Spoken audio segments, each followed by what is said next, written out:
On this week's show, we start with a battery care PSA tidbit of the week, an update from both GIgaBerlin and GigaTexas, some speculation on what cells are powering the Plaid powertrain, and more. This is Tesla Tidbits episode number 657 for the week of June 20th, 2021. Usually, I save the tidbit of the week for the end of the show when I have them, but given pandemic restrictions seem to be lifting everywhere and normalcy may finally begin to return to the world, I think this merits some attention off the top. Given our cars are going to begin seeing much more use soon, it may be time to pay some attention to your battery and how the battery management system may have been affected by your use of the car during the pandemic. Credit for all of this goes to Ian Pavelko, who is Mad Hungarian on Twitter, and he compiled the information from info that was provided by both Out of Spec Studios and its Kim Java. If you're like me and wanted to ensure the best care of the battery possible, you may have lowered your charge percentage during the pandemic to something other than the default 90%, and it may have been several days between charges despite that. I dropped to 80% myself, so I had maximum range with great longevity support, but I'm aware of many people that have went as low as 60%. When doing this, because measuring the capacity of a battery is not really an exact science for lithium-ion batteries, you can confuse the battery management system and cause it to believe you have less capacity than you truly do. In order to resolve this, you can retrain the system to show it that, hey, there's more available there than you think there is. This is also good practice to just do maybe once or twice a year in general to ensure that the battery management system is reporting the proper storage capacity. Please note, there's some spots in here that you're going to need to be available to pay attention to the car, as well as to drive it for a fair amount of time. Schedule accordingly. I'd personally recommend the draining part of this process to be completed later at night so that you have time for the charging piece overnight and then you'll be ready for the second half of the process the following morning.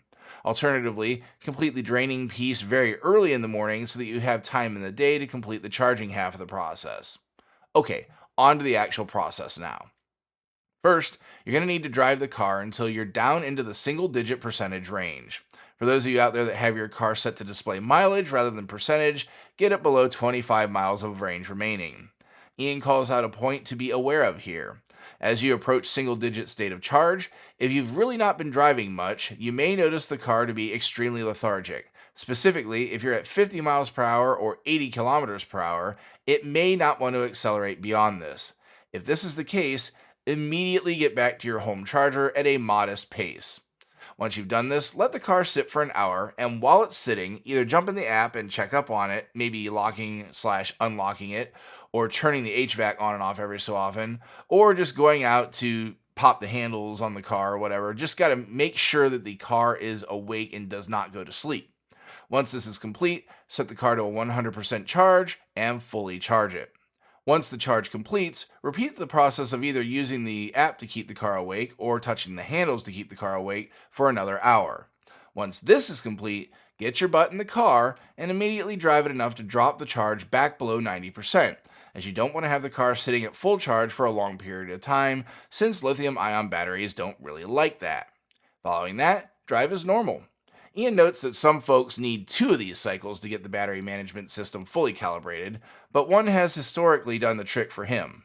If this is the case, following bringing the car below 90%, just drive whenever you need to, bringing the state of charge back into the single digits again before completing the process once more. Hope that helps you out in getting the most out of your battery pack.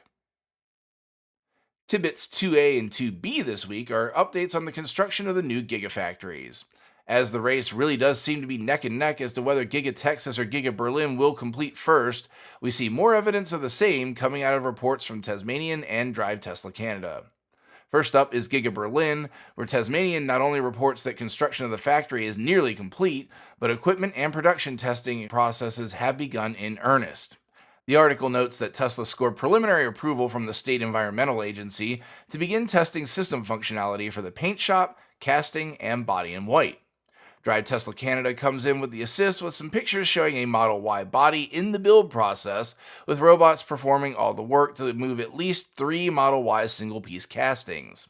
As the article notes, this means nothing to mass production, and the results of this testing must be scrapped, but it does mean that we're that much closer to the factory being fired up.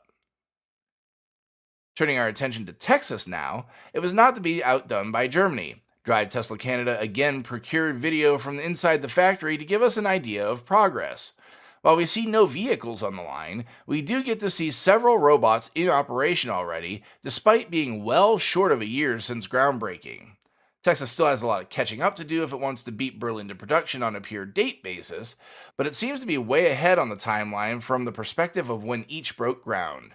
As always, stick around for the latest updates at the new factories.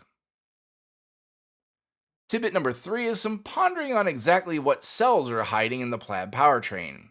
Much speculation has pondered what's going on under the feet of owners piloting these cars. The only thing we seem to know for sure is that the new 4680 cells are not to be found in the vehicles. While I contend it's almost certainly the classic 1865 cells, noted Tesla tinkerer Jason Hughes has another point of view. After being questioned on what he thinks, he tweeted the following, quote, "Haven't seen any production firmware yet, but some hints in existing S/X firmware that a different pack architecture similar to the Model 3 packs is what was coming up. Performance specs would fit perfectly with a higher cell count 2170 pack, so it seems likely to be the case." End quote. My reasoning behind believing we're still working with 1865 cells is due to previous quotes from someone in Tesla leadership. Can't remember if it was Elon specifically, saying Model S and Model X would need to be re-engineered to support 2170 cells. It stood to reason for me that if you're doing re-engineering, you may as well hold out for the new hotness rather than engineering for something that is already obsoleted by your own technology. However, Jason is far more expert than I am with the inner workings of the vehicles.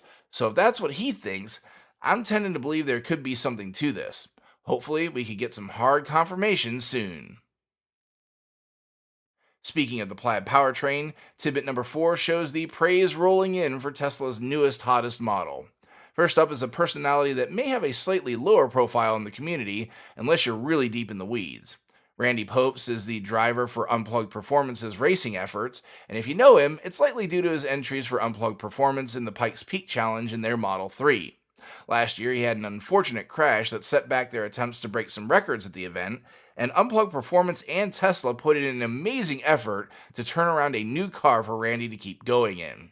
After I'd had a discussion on Twitter regarding the car, I asked Randy directly if there was any car he'd rather drive on the track rather than the Plaid Model S, as he's one of the very few in the world currently doing so, and I got a response back. He replied to me, quote, "I love most any balanced car. Been lucky to try so many. The Tesla Model S Plaid is an incredible achievement, and Unplugged is making it focus for Pikes Peak, where electric torque is unaffected by the thin air and launches Plaid off the tight hairpins." End quote. So while he stopped short of saying it's his favorite vehicle, there's no doubt he enjoys every minute of his time with it. Motor Trend, however, made no bones about who the big dog in the yard is. While there's been some debate about the sub 2 second 0 to 60 time requiring a drag strip prepped with the usual sticky stuff seen at drag strips that permits cars to launch much better and post faster times, at the end of the day, even at the 2.07 second time that the magazine attained without optimal conditions, it is still the quickest car they've ever tested, taking the crown from, oh yeah, the Model S P100D with Ludicrous Plus. The best quote of the article comes in describing the Plaid launch on a prep surface. Quote, "The Model S Plaid zips down the quarter mile in a staggeringly quick 9.25 seconds at 152.6 miles per hour. The run from 0 to 60 miles per hour happens in just 1.98 seconds after the brutally hard launch. The Plaid covers distance so quickly, it's difficult to even register what's happening. The yoke gets light in your hands, your neck muscles strain as your helmeted head digs into the headrest, and your surroundings blur into mere shapes and colors as a quarter mile of pavement vanishes underneath of you." End quote. I described what I thought the experience might be like to one Twitter commenter as attempting to punch my guts out through my back. Having experienced a ludicrous launch in poor wet conditions, I really can't fathom what a Plaid launch under optimal conditions might feel like. But I'd sure love to try it. Tidbit number 5 this week is one reported to us by Drive Tesla Canada again, where an odd bug is cropped up on vision-equipped vehicles. Software version 2021.4.18.2 went out to vehicles recently, and seems to have caused a big problem with the operation of Sentry Mode. It seems that the feature is totally broke. Owners have reported that neither motion nor people passing by are triggering the car to wake up and record the footage. Tesla engineering confirmed the issue with the assistance of Reddit user iKilimnik, vetting that this only seems to affect vehicles with no radar. Very strange. No fix is available and no timeline has been given at this time. Keep it here for updates on when the issue is resolved. Capping off this week's show is a story that may have any number of effects on the Tesla ecosystem in the US. Congressman Joe Morell of New York introduced legislation that would provide federal regulation around a consumer's right to repair things they own. This could have any number of effects on Tesla, but the most immediate thing that I can think of is that independent garages should be able to reliably obtain parts to repair Teslas if they so chose. Now, Tesla has famously said that they keep repair costs at a minimum to continue to offer the service, and that they never want service to be considered a profit center, and for good reason. But competition never hurts, and even if an independent garage can't beat Tesla's price, in the event you live in a bigger area that has a busy service center, the independent garage may be able to get you in and back on the road faster than having to wait for an official service center. Congressman Morell's press release is light on details as to exactly how this legislation would act, as it seems to cover the gamut from consumer electronics all the way up to heavy farm machinery, which would seem to likely include the automotive industry given the breadth of the subjects covered. However, there's no language available from the release yet, so I'll keep an eye out for when the details roll in. That'll do it for this week's show. Thanks to all my patrons supporting the show at patreon.com/Tesla Tidbits. And as always, I have a special shout out to all the super patrons supporting the show at the $10 plus level. They are Ryan Scarborough, Lee Sweet, William Henry Crew III, Dory and Steve Guberman, Ralph and Cheryl Waterhouse, Todd Sullivan, Zortec LED Canada, Raymond and Deborah Malkowitz, Vicky Kirk, Ricky Johnston, Nathan Garza, Ed Patterman, Sunil Joseph, and Brad Lettner. If you have feedback for me, the best way to be heard is to tweet at Tesla Tidbits and use the hashtag AskTeslaTidbits if you'd like your question to be considered for the show. Until next week, keep it charged and hit the road.